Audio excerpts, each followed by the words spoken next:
नमस्कार, मैं Anushree पार्दो सुरागला news channel के प्रदेश बुलेटिन में आप सभी का स्वागत करती हूँ। तो चलिए नजर डालते हैं इस वक्त की प्रमुख खबरों पर। निर्वाचन की तैयारी को लेकर हुआ बैठक का आयोजन। सड़क हादसे में शिक्षक की मौत के मामले में डीएम ने दिए जांच के आदेश। हल्द्वानी में डेंगू के कहर से हालत खराब। पुलिस ने चलाया जागरूकता अभियान, किया छात्र छात्राओं को जागरूक। मानदेय बढ़ाने की मांग को लेकर जल संस्थान के संविदा कर्मियों ने किया धरना प्रदर्शन। गुलदार की खाल के साथ अस्पताल में भर्ती हुआ तस्कर पुलिस ने किया गिरफ्तार। उत्तराखंड बीजेपी युवा संकल्प दिवस के रूप में मनाएगी मुख्यमंत्री पुष्कर सिंह धामी का जन्मदिन। कैबिनेट मंत्री प्रेमचंद अग्रवाल ने डेंगू की रोकथाम हेतु जागरूकता अभियान चलाने के दिए निर्देश। भारतीय पुरातत्व सर्वेक्षण की ओर से बद्रीनाथ मंदिर के सिंह द्वार पर दरारें होने की बात से श्री बद्री केदार मंदिर समिति ने किया साफ इनकार। स्वास्थ्य विभाग प्रदेश भर में चलाने जा रहा है आयुष्मान भव कैंपेन। नवनियुक्त एसएसपी अजय सिंह ने एसपी कार्यालय देहरादून में किया कार्यभार ग्रहण। तेज रफ्तार डंपर की टक्कर से बाइक सवार 2 युवकों की हुई मौत। फर्जी एसओजी कर्मी बताकर एक व्यक्ति ने 2,20,000 रुपए हड़पने के मामले में 2 व्यक्ति गिरफ्तार। अब खबरें विस्तार से। जनपद उधम सिंह नगर के जसपुर में उप जिलाधिकारी और तहसीलदार जसपुर ने सभी बीएलओ और सुपरवाइजर्स के साथ बैठक की, जिसमें मतदाता सूची और नए मतदाताओं को मतदाता सूची से जोड़ने के लिए जोर दिया। संवाददाता दीपक चौहान की रिपोर्ट। आगामी वर्ष जो है वो चुनावी वर्ष है। लोकसभा के चुनाव जो है वो हमारे लगभग नजदीक आते जा रहे हैं। तो चुनाव आयोग द्वारा ये मतदाता सूची को जो है निरंतर जो ये कहा जाता है कि उसको सही तरीके से व्यवस्थित किया जाए और हमारी निर्वाचक नामावली में कम से कम त्रुटि हो, ताकि एक अच्छा चुनाव हमारे द्वारा कराया जा सके। तो चूँकि मतदाता सूची को जो है वो बीएलओ द्वारा निर्मित किया जाता है, उनके द्वारा फॉर्म्स भरे जाते हैं, उनके द्वारा उसका सारा चीज़ें ठीक की जाती हैं। तो बीएलओ को हमने आज बुलाया था और सुपरवाइजर्स को हमने बुलाया था, ताकि उनकी भी दिक्कतें हम सुन सकें, उनको जो फील्ड्स में दिक्कत आ रही हैं और उनको कुछ चीज़ें जो चेंज हुई हैं, जो चुनाव आयोग द्वारा इसमें कई फॉर्म्स इस बार बदले गए हैं, कुछ जो कट ऑफ डेट्स चेंज की गई हैं, उसके बारे में उनको ट्रेनिंग दी गई और उनकी जो समस्याएं थी उसको एड्रेस किया गया और ये कोशिश की गई कि जो भी चुनाव आयोग द्वारा उनको और हमको काम दिए जा रहे हैं वो समय अंतर्गत पूर्ण हो सके, ताकि जो आने वाला चुनाव जो है वो बिना किसी गतिरोध के संपन्न हो सके। हल्द्वानी जिलाधिकारी वंदना सिंह ने हल्द्वानी में सड़क हादसे में हुई शिक्षक की मौत के मामले में मजिस्ट्रेट जांच के आदेश दे दिए हैं। सिटी मजिस्ट्रेट ऋचा सिंह इस मामले में जांच करेंगी और यदि विभाग दोषी पाया गया तो मुकदमा दर्ज करने की कार्यवाही भी होगी। वहीं दूसरी ओर गोला नदी और नंधौर नदी में पहले ही बरसात में तटबंध के मामले में भी उप जिलाधिकारी परितोष वर्मा को जांच करने के निर्देश दिए गए हैं। संवाददाता दीपक अधिकारी की रिपोर्ट। तो सड़क पिछले दो दिन पहले एक दुर्घटना हुई है, जिसमें ये खबरें समाचार पत्रों के माध्यम से प्रकाशित हुई हैं कि सड़क के गड्ढे के कारण एक व्यक्ति की जो है मृत्यु हो गई है। उसमें मजिस्ट्रेट जांच का हम लोगों ने ऑर्डर किया है। मजिस्ट्रेट जांच में यदि ये लापरवाही विभागीय सामने आती है तो संबंधित विभाग पर सख्त कार्रवाई करी जाएगी। साथ ही जो गड्ढा मुक्ति अभियान है वो, क्योंकि बरसात के बाद जनरली सभी विभाग प्रारंभ करते हैं, तो हमने सभी विभागों का, सभी सड़क एजेंसीज का गड्ढा मुक्ति प्लान अगले 2 माह का कल ही तलब करवा लिया था। तो उसमें विभागों के द्वारा जो कार्य योजना दी गई है, इसमें यह अवगत कराएगी कि सभी डिपार्टमेंट, सभी खंडों के टेंडर्स की प्रक्रिया प्रारंभ हो गई है पैचवर्क प्रोग्राम की। जो 25 तारीख को टेंडर खुलने हैं, उसके बाद गड्ढा मुक्ति का जो पैच रिपेयर का जो अभियान है सड़कों पर, वो शुरू कर दिया जाएगा। नंधौर में जो पेयजल निर्माण निगम के माध्यम से तटबंध बनाने का काम चल रहा था, उसमें 1-2 शिकायतें प्राप्त हुई हैं, जिसमें जांच के लिए उप जिलाधिकारी हल्द्वानी को दिया गया है। जांच रिपोर्ट प्राप्त होने पर जिसकी भी गलती इसमें पाई जाएगी उस पर कार्रवाई करेंगे। क्या पूरे बन गए थे सभी तटबंध? अभी जांच रिपोर्ट सामने आती है तो सारे तथ्य उसमें क्लियर हो जाएंगे और उन तथ्यों के आधार पर हम लोग अग्रिम एक्शन लेंगे। उत्तराखंड में देहरादून जिले के बाद अब नैनीताल में भी डेंगू धीरे धीरे पैर पसार रहा है। जिले में अब तक डेंगू के 128 मामले सामने आए हैं। आपको बता दें, हल्द्वानी के अर्बन इलाके में भी लगातार डेंगू चल रहा है। लिहाजा स्वास्थ्य विभाग, प्रशासन और नगर निगम की टीम फॉगिंग करने के साथ ही जिन इलाकों से डेंगू के केसेस आ रहे हैं उन इलाकों में लार्वा चेकिंग और उन्हें नष्ट करने की कार्यवाही कर रहे हैं। संवाददाता दीपक अधिकारी की रिपोर्ट। डेंगू के केसेस बढ़ रहे हैं, उसके लिए हम लोगों ने सभी विभागों के साथ समन्वय बैठक करी है। पूर्व में भी इसमें विभागों को दिशा निर्देश दिए गए थे। अभी वर्तमान में स्वास्थ्य विभाग के पास जनपद में बेड्स की कोई इशू नहीं है। और प्लेटलेट्स या ब्लड का किसी भी प्रकार का कोई इशू नहीं है। लगभग 168 केसेस हमारे कल तक थे यहाँ पर, एक डेथ का केस हुआ था। कोई बड़े क्लस्टर्स हमारे डेवलप नहीं हुए हैं डेंगू के या किसी अन्य प्रकार के। इसके साथ साथ अभी जो फिलहाल निर्देश दिए गए हैं वो हल्द्वानी नगर निगम क्षेत्र में विशेष रूप से केसेस की बढ़ती हुई संख्या को देखते हुए हमने सोर्स रिडक्शन पर मेहनत करने के लिए कहा है, जिसमें 2-3 विभागों की एक ज्वाइंट टीम बनाई गई है। नगर निगम, स्वास्थ्य विभाग और अन्य विभागों की टीमों के अधिकारी मिलकर इसमें डोर टू डोर एक कैंपेन चलाएंगे, जिसमें फॉगिंग भी है, लोगों मलेरिया और डेंगू का जो ये है लार्वा नष्ट करना, ये भी कार्रवाई होगी और साथ में लोगों को जागरूक भी करा जाएगा कि किस प्रकार आप इनसे अपना बचाव कर सकते हैं, सुरक्षा कर सकते हैं। अभी जो टीम कर रही है डोर टू डोर इसकी कार्रवाई को, इसने हल्द्वानी में 14,000 हाउसेज को अभी कंप्लीट किया है। इसको थोड़ा सा हम लोग और गति प्रदान करेंगे और अगले एक सप्ताह के अंतर्गत पूरे हल्द्वानी शहर में डोर टू डोर कैंपेन व्यापक रूप से चले। लंबड़ा पुलिस ने राजकीय इंटर कॉलेज शहर फाटक व सर्वोदय इंटर कॉलेज जैती में जागरूकता अभियान चलाया। इस दौरान उन्होंने छात्र छात्राओं व स्टाफ को cyber crime, social media, traffic rules, drugs व महिला सुरक्षा सहित विभिन्न विषयों पर महत्वपूर्ण जानकारी दी। संवाददाता हेमंत सिंह मेहरा की रिपोर्ट।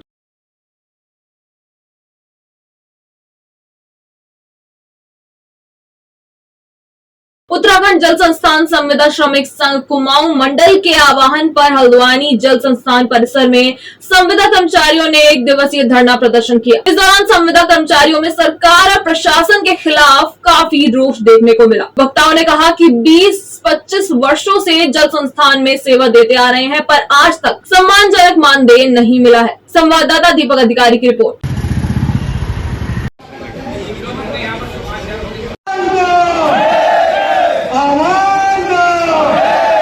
ये है कि हम विगत 4-5 साल से जल संस्थान के द्वारा लगे हुए हैं। हमें तनख्वाह कम से कम 5,000 रुपये साल का महीने का देते हैं और वो भी हमारे 8 घंटे 10 से लेकर 10 घंटे तक हम काम करते हैं, गड्ढा खोदते हैं, पानी बिल बांटते हैं, लेकिन हमारे जितना भी मेहनत करते हैं उसके हिसाब से हमारा वेतन नहीं मिलता है। बैठे हैं, हमें मंडल के द्वारा निर्देशित किया गया है कि 1 दिवसीय हमारा सांकेतिक धरना रहेगा। जो हमारे मांगी थी, जो हम लोगों का 2021 में जीएम ऑफिस में जो हमें समझौता दिया गया था, उस समझौते के तहत आज तक हम लोगों पर, श्रमिकों पर कोई लागू नहीं किया गया। उसमें हमारे 7-8 मामले थे, उन मांगों को लेकर हम लोगों ने उनसे समझौता कर लिया था। तो विभाग ने कहा कि हम इसको आपको देंगे, लेकिन अभी तक कुछ नहीं दिया गया है।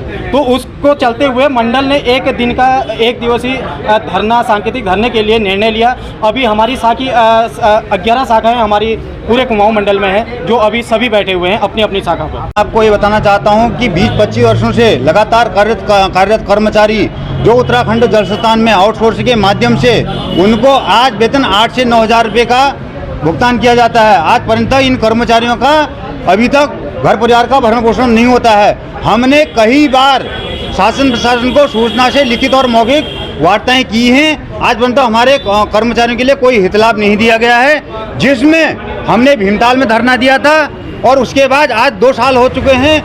17/10/2021 को आज पर्यंत कर्मचारियों के लिए जो हमारे पर विभाग जियो लागू करता है, उसमें भी कुशल 5 साल तक काम करने के बाद स्वतः उसको कुशल माना जाए। चाहे तो एक साथ होनी चाहिए, सब लोग एक साथ बैठना ही नहीं चाहते। पापा, try this. लो, सब लपक लिए।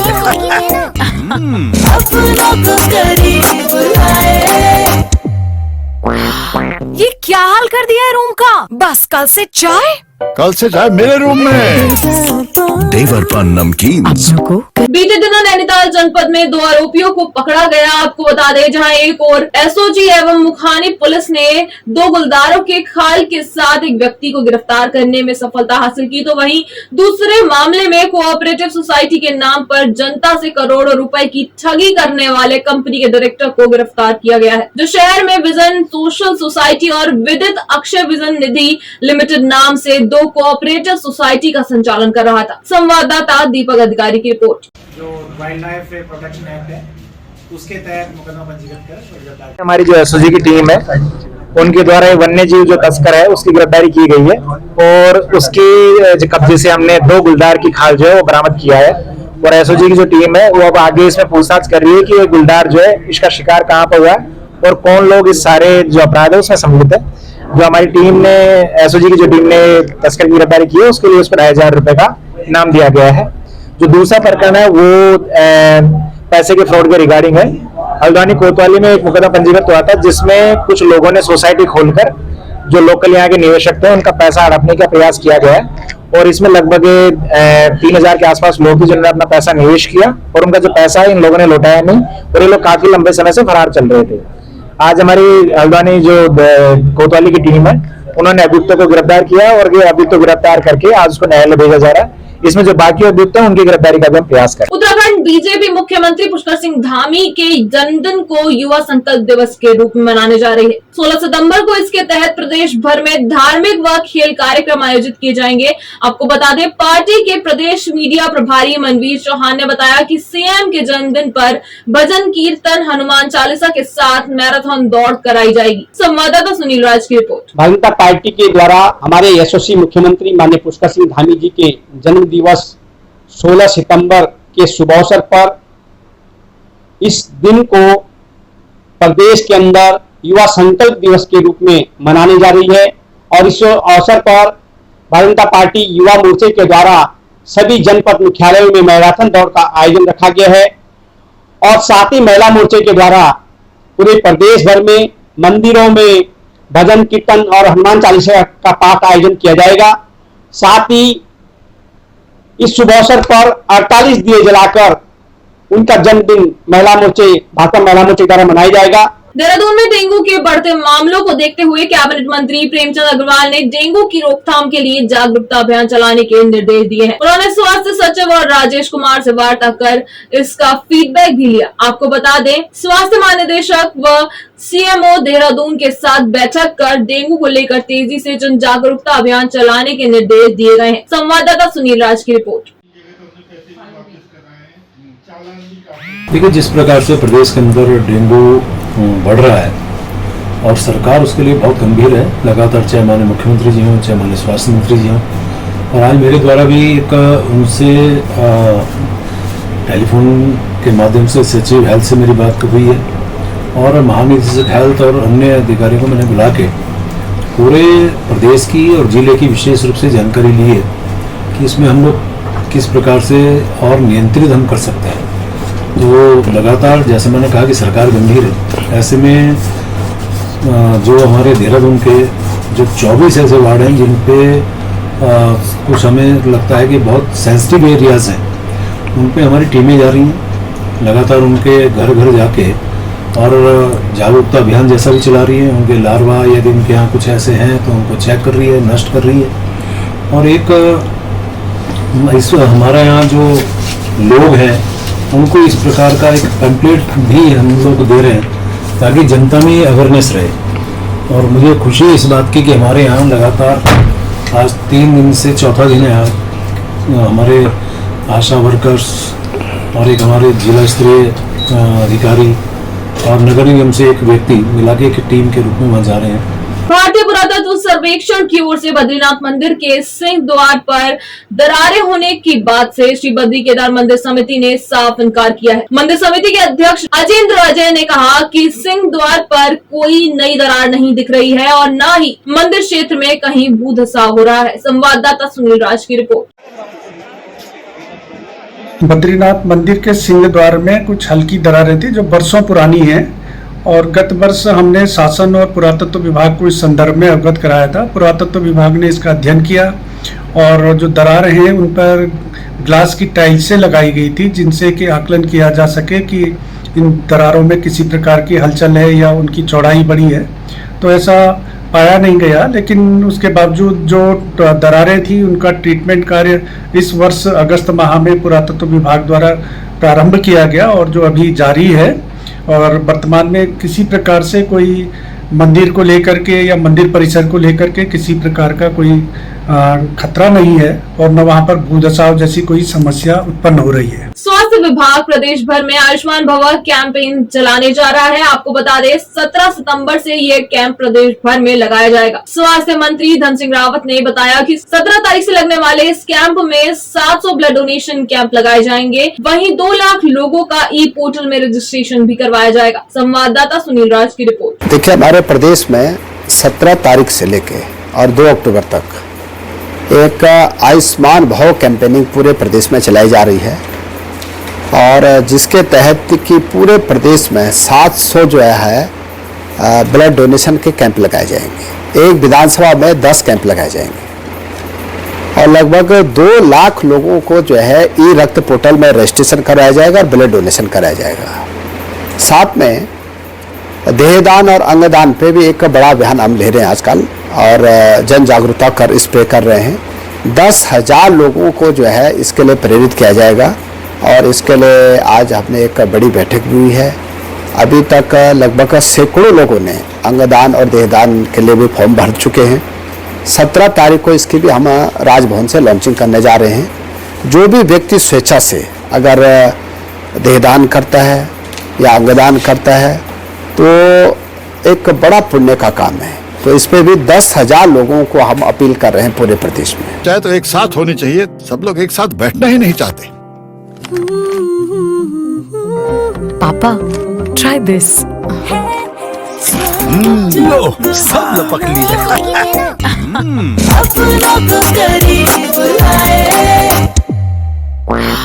ये क्या हाल कर दिया है रूम का? बस कल से चाय मेरे रूम में। देवर पान नमकीन। देहरादून के नवनियुक्त एसएसपी अजय सिंह ने एसएसपी कार्यालय देहरादून में आज कार्यभार ग्रहण कर लिया है। इस दौरान उन्होंने पुलिस अधिकारियों की बैठक भी ली, जिसमें उन्होंने अधिकारियों को जरूरी दिशा निर्देश दिए। संवाददाता सुनील राज की रिपोर्ट। देखिए, पुलिस की सर्वोच्च प्राथमिकता कानून व्यवस्था को बनाना, वही प्राथमिकता मेरी भी रहेगी और मेरी टीम की भी रहेगी। साथ ही साथ माननीय मुख्यमंत्री जी का जो ड्रग्स फ्री अभियान है, ड्रग्स फ्री देवभूमि 2025, उसको साकार करने के लिए देहरादून पुलिस को अभी हमने अधिकारियों को ब्रीफ भी कर दिया है और वो भी प्राथमिकता के आधार पर रहेगा, सर्वोच्च प्राथमिकता के आधार पर, जहां पर इन्फोर्समेंट के साथ साथ जन सहभागिता भी बढ़ाई जाएगी और विभिन्न थाना क्षेत्रों में एक दिन जो सैटरडे होगा उसमें थानेवार उसमें चौपाल लगा के लोगों को जागरूक भी किया जाएगा। साथ ही साथ अगर कोई गोपनीय सूचना देना चाहता है तो संबंध में भी उनको बताया जाएगा और साथ ही साथ इन्फोर्समेंट पर भी इसमें कार्रवाई की जाएगी, जिसमें उनकी संपत्ति जब्ती की कार्रवाई भी होगी। तीसरा, मैं मानता हूँ कि जो प्राथमिकता में होनी चाहिए वो स्ट्रीट क्राइम है, चूंकि जो हमारे शहर में स्नैचिंग हो जाती है, मोबाइल स्नैचिंग हो, चेन स्नैचिंग हो या अन्य तरह की स्नैचिंग हो, या शहर में सरेआम झगड़े हो जाते हैं, कभी स्टूडेंट्स के बीच में हो जाते हैं, अन्य कारणों से लोगों में होते हैं, तो इस तरह के स्ट्रीट क्राइम पर लगाम लगाना भी प्राथमिकता होगी। क्योंकि जो इस तरह के जब क्राइम होते हैं तो जो हमारी महिलाएं हैं, अन्य लोग हैं, बच्चे हैं या अन्य लोग जो देखते हैं तो कहीं ना कहीं उनमें भय का माहौल बनता है। इस भय के माहौल से बाहर करना है। अगर कोई स्ट्रीट क्राइम होता है तो नेचुरली उसको जितनी जल्दी हो सके उसके जो अभियुक्त हैं वो गिरफ्तार हो और साथ ही साथ वो घटना क्यों हुई और भविष्य में ना हो, इसके लिए भी रणनीति बनाने पर प्राथमिकता रहेगी। उधम सिंह नगर जनपद के बुलभट्टा थाना क्षेत्र में तेज रफ्तार डंपर की टक्कर से बाइक सवार 2 युवकों की मौत हो गई। सूचना पर पहुंची पुलिस ने दोनों ही मृतकों के शव को कब्जे में लेकर पोस्टमार्टम के लिए रुद्रपुर भेज दिया है, जहां एक और डंपर चालक डंपर छोड़कर फरार हो गया। वहीं दोनों ही युवकों की मौत के बाद परिजनों में कोहराम मचा हुआ है। संवाददाता दुर्गेश तिवारी की रिपोर्ट। बुलभट्टा थाना क्षेत्र अंतर्गत एक दुर्घटना हुई जिसमें 2 नवयुवक जो है जो एक 2 व्हीलर से जा रहे थे, उनका एक्सीडेंट हुआ एक ट्रक के साथ। उसमें दोनों ही जो नवयुवक हैं उनकी बड़ी दुखद मृत्यु हुई और इसमें हम घटना के कारणों की जांच कर रहे हैं और उसमें कार्रवाई भी की जा रही है और इसमें जो भी तथ्य आगे आते हैं उसके हिसाब से इन्वेस्टिगेशन की जाएगी और साथ में ये भी इंश्योर किया जाएगा कि भविष्य में इस प्रकार की घटना ना हो। तो जो भी करेक्टिव स्टेप्स हैं वो हम लोग लेंगे। फर्जी एसओजी कर्मी बताकर एक व्यक्ति से 2,20,000 हड़पने के मामले में पुलिस ने 2 लोगों को गिरफ्तार कर लिया है। इस मामले का खुलासा करते हुए सीओ सिटी अनुषा बडोला ने बताया कि पिछले दिनों एसओजी ने रामपुर के मोहसिन को एनडीपीएस के एक मामले में गिरफ्तार किया था। उस दौरान मोहसिन ने पूछताछ में अपने एक साथी अलमास के नाम का भी खुलासा किया था। इसके बाद पुलिस इस मामले में अलमास की तलाश कर रही थी कि इस बीच गुफरान नामक व्यक्ति ने खुद को उधम सिंह नगर एसओजी का विवेचक अधिकारी आसिफ आसिफ हुसैन बताकर अलमास के परिजनों से संपर्क किया और इस मामले में अलमास को बचाने का दावा करते हुए 2,20,000 रुपए हड़प लिए। संवाददाता दुर्गेश तिवारी की रिपोर्ट।